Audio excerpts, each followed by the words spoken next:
Hello from beautiful East Tennessee, everyone. Today is Wednesday, October the 3rd, 2018. It's about 4:30 as I am taking this video, and I'm coming on here today to make up for completely missing Short Story Thursday last week. With my screw up on the tire pressure in my camper, and also needing to tighten up the axle nuts, and the last festival starting a day earlier than what I'm used to, I completely missed Short Story Thursday. So here we go. Tomorrow is going to be Thursday again, so I'm going to have to come right back on here and do another story. But here we go. Short Story Thursday for last week. I've noticed that on a lot of these Storytime animation channels, people have been doing stories as far back as elementary school. So in keeping with that trend, this story is going to take place in, I believe, first grade, 6 years old. And to set the stage, in kindergarten, first, second, and third grade, I went to a private school, a private Christian school that was very staunch, and the curriculum was extremely pushy. We had to wear uniforms every day, which consisted of navy pants and a yellow shirt, button-up shirt with a collar and a tie, and dark shoes.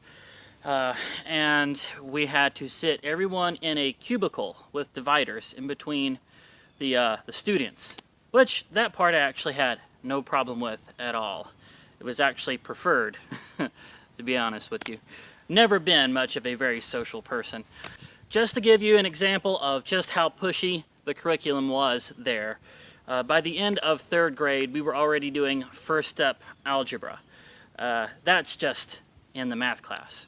So in English, history, everything else, we consistently stayed a year to 2 years ahead of where public schools were. I think that was partly a competitive thing, but they were incredibly pushy and very strict. If you broke the rules, they weren't just going to put you in a timeout or give you detention, although they could, but they were also allowed to paddle you in this school. Which you know what, I'm painting a picture of a terrible place. It wasn't really as bad as all that. A lot of the teachers were very nice, and they could be reasoned with. So I actually respected the teachers. I really respected the principal. That was up until the end of third grade, when I was asked to leave after I was diagnosed dyslexic. Even though that final year I got a trophy for having an AB average, I was still asked to leave because I was diagnosed dyslexic. That was a pretty hard blow to take, but that is a story for another time. The stories that I'm going to tell you today, I'm going to tell you two stories that had to do with one particular teacher. I'm not going to use her real name for obvious reasons. Instead, we're going to call her Sister Lucy. Now, Sister Lucy, if my memory serves me correctly, was somewhere in her mid-40s with a couple of very rambunctious teenage boys that did go to the school. And she was skinny, had dark hair, freakishly dark for her age, and one fatty cyst, like a fatty deposit, right here on one brow that she never did anything about. And she had kind of this raspy voice, as though she had just got done yelling for a long period of time, but it never seemed to return to a normal voice. It was always kind of raspy. I don't remember if she was married, because if she was, her husband does not stick out in my memory at all. I believe she was a single mother, or at least her husband, if she had one, was not involved in the school or the church very much at all. Okay, so that paints the picture. These two stories have to do with Sister Lucy. Now, Sister Lucy lived within about a quarter of a mile of our house. And so one of the things that my mom got in a habit of doing as a way of saving a little bit of money was we would get up and get ready for school, and we would go over to her house and she would leave the back door of her car unlocked, and we would get in, and Mom would go back home. And then Sister Lucy would come out, her clacky heels clacking on the driveway. She always had a mug of steaming coffee with a weighted koozie. This is before the days of common cup holders. So it was a weighted koozie that she would place on the windshield, and it would steam up a spot on the windshield, and she would drive us to school. My mom's reasoning was, well, she's going there anyway, she has a back seat, why would I, spend the extra money to go there too, and I could just leave them in her back seat. It was just one of those little things that as a young family we did to save a little money. And so Sister Lucy would drive us to school, and the entire way to school she would do little worship songs to herself and pray. I'm not sure exactly how she managed to pray and drive, because she was very intense on her prayers. But she would pray the entire way to school, and then we would get out and go to our classes. This was an arrangement really that seemed fine to me at the time, and I only found out later that she didn't really like doing this.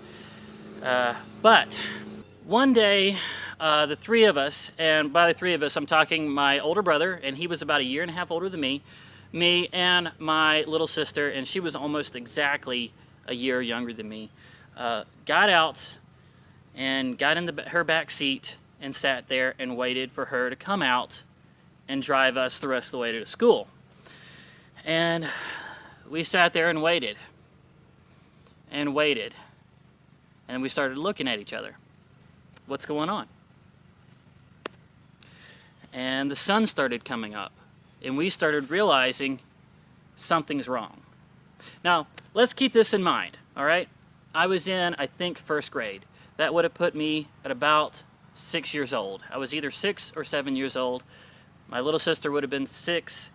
Older brother would have been 9 at the most. And we had never been placed in a situation before that we had not been prepared for, and that we were going to have to think critically and make a decision. We were just little kids. We were practically just learning how to speak, just learning how to dress ourselves. And here we are, sitting in the back of this car, and the routine is shattered. We don't know what to do. So we started singing worship songs to each other, or just out loud, as a way of comforting ourselves, because we are freaked out. And as kids from a very religious family, going to a Christian school, that seemed like the thing to do. So we sang Christian songs, worship songs, for a little while. Still nothing happened. And then so we started discussing, what do we do next? What do we do? She's not coming out. The sun is coming up. It's obviously been a lot longer than we normally wait. And I wanted to stay with the car, because that was where the last adult that we knew had placed us. And so when they finally figured out something was going wrong, that was where they were going to start to look. That's where they were going to come back to. That was my reasoning. I wanted to stay with the car. And my older brother wanted to walk back home. My little sister didn't really seem to have an opinion either way. She was basically just kind of looking to us, to what we were going to decide, and then she would go along with that. So the idea of walking a 1/4 mile through a neighborhood at 6, 7, and 9 years old in the late 80s, completely unescorted, it was just something that I didn't think you were supposed to do. It felt like something that was you don't do that. There was all these stranger danger things that had been taught, and there was all this don't talk to strangers, and We even had a code word that if somebody came up to you and said, hey, your parents are in trouble, you know, they've gotten into a car accident, they wanted me to tell you this or bring you here, we even had a code word that they had to say, because during that time, stranger danger was a big deal. You know, there was a lot of PSAs about it. You know, it wasn't like today where we have found out that 9 out of 10 kidnappings happen from your own family. Back then it was, you know, everybody had to watch out for strangers, and so little kids walking a quarter mile through a neighborhood, it seemed too dangerous. I didn't want to do it. I wanted to stay with the car. But my older brother was the longer we went, the more adamant that he got that we had to go. We have to go. We have to walk back home. And so the two of us started going back and forth, just, you know, fighting at each other, and until I'm all flushed and red in the face. And my older brother told me, it's the devil talking through you. He wants to keep you here at the car. You're even turning red like the devil. And he even slaps me across the face. It was so dramatic. And my younger sister is crying and kissing my hand, saying, I'm sorry, Ashley, I don't want you to turn into the devil. We were so incredibly freaked out.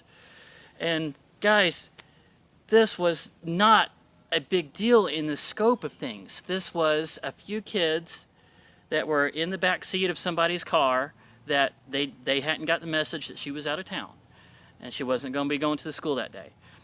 And we were a quarter mile away from home, and yes, I'll admit it now, we probably should have just walked on back home. But to a little kid going through it at the time, it's traumatic. And so finally, I gave way. I relented and said, okay, we're going to walk back home. So the three of us got out of the car and started to walk up the hill that went to, you know, to the main road, and we were going to walk the main road, and we knew the way back home. We got to about to the top of the hill when we heard, hey! We looked back at the house, and one of the second-story windows was opened, and one of her teenage sons, or he was probably, now that I'm thinking about it, he wasn't in school that day, so he was probably in his early 20s, was yelling out the top story window. And he was saying, come on, come back, I've called someone from the school to come and get you. And, you know, later thinking back on it, I'm like, okay, so he apparently woke up and heard, because he even said this, woke up and heard us out there freaking out, arguing with each other. And called somebody at the school, Sister Lucy can't drive the Rolling kids to school today, can you come get them? And then had just sat there and had not gone out and said, hey, you guys, don't worry, I got somebody coming. Instead, he just kind of sat there and let us freak out. I don't know if he thought it was amusing or what the deal was, but yeah, he knew we were out there freaking out and called someone, solved the problem, did not let us know. Guy was a real douche. That's a douche move right there. And it's a real douche move. So that's how that story ends. We got our ride back to the school, and I was so incredibly relieved. And okay, so that's story number one. That had to do with Sister Lucy. The other one was this. Every time that we started a day in first and second grade, we had about 2 or 3 grades all in the same classroom. We would all stand up, we would face the flag, we would do a pledge allegiance to the flag, and then we would pledge allegiance to the Christian flag. That was the white one with the red cross in the corner. And then we would sing a worship song, and we would, then everybody that had a thermos that needed to be refrigerated could take it to the refrigerator, and then we would start our school day. And for some reason, Sister Lucy got to choose the worship song that we sung most mornings. And for some reason, she absolutely loved Jesus Loves Me. and I hated that song. I still don't like that song. That song is about 3 sentences long, and it goes for 2.5 minutes, maybe 3 minutes, depending on the tempo. And a lot of that's only because one of those sentences is repeated 3 times in a row. So redundant, so slow, so boring. And you got to understand, as a 6 and a 7-year-old, I wanted to sing like Father Abraham, or If You're Happy and You Know It. Something upbeat, something with a little bit of freedom, a little bit of movement, something I could get into a little bit. But no. It seemed like every morning she wanted to sing, Jesus loves me this I. And not to mention, somewhere in the middle of the song, it turns into Yoda. Little ones to him belong. Who wrote this? What? I hated it. Every morning I'm looking forward to, oh, come on, we've got to do Joshua built the walls of Jericho, or Father Abraham and many sons. I want to do something like that. You know, we're about to have to sit here for hours at a cubicle and do schoolwork. I want to be able to move a little bit first. But no, let's sing Jesus Loves Me. So finally, one day when she said it, hey, let's sing Jesus Loves Me, I raised my hand. And you got to understand, I believe I was 6 years old. I did not have the articulation to say, Sister Lucy, this song is really, really boring. We've sung it 3 days in a row. Can we please sing something else? I didn't have that ability. I think the best I got out was, why we have to sing Jesus Love Me all the time? Why we have to sing it all the time? And she looked at me for a few seconds and then just burst into tears. And I don't know why. I don't know what it was. And this was not something that happened on a regular basis. She was not a person that cried in front of the classroom all the time on a whim. I made the teacher cry in front of the entire classroom, everybody giving me mean looks, like I had just done something terrible. And it went on for a few more seconds, 30, 40 seconds of her just weeping in front of the class, and she finally dried her eyes and then just said, okay, if anybody has something they need to bring to the refrigerator, go bring it to the refrigerator, and then open up your paces and we'll get to work. And we didn't get a worship song that day. We completely skipped that. And I wasn't punished. It seemed like making a teacher cry in front of the classroom should have been a punishable offense, but I wasn't punished. She did express later on that she was disappointed in me for having said that. But I think on some level she had to understand that a 6-year-old doesn't like to sing Jesus Loves Me. It's boring. It's as boring as the Happy Birthday song or the Amen chorus. It's boring as all get out. And I didn't want to sing it again. So, what can we learn from this, guys? What is the takeaway from this? First off, when you hear the phrase that children need routine, please take that serious. Children do need routine. And when something like that happens and it shatters a routine, it's a traumatic thing to a child. And also, please understand that children don't have a whole lot of life experience to draw on yet, or articulation skills to really say what they're feeling. So sometimes you have to try to watch them and really listen and try to fill in the gaps. And so just watch, listen, try to understand, and be nice to kids. Be nice to little 6, 7-year-old kids. They don't have any life experience to draw on yet. And remember, you too were a child at some point. So that's it for today's Short Story Thursday. Please don't forget to smash that like button, leave comments, questions, and suggestions. Subscribe if you haven't already, and ring that bell icon to become part of the notification squad. I love you all very, very much, and I will see you again in the next video.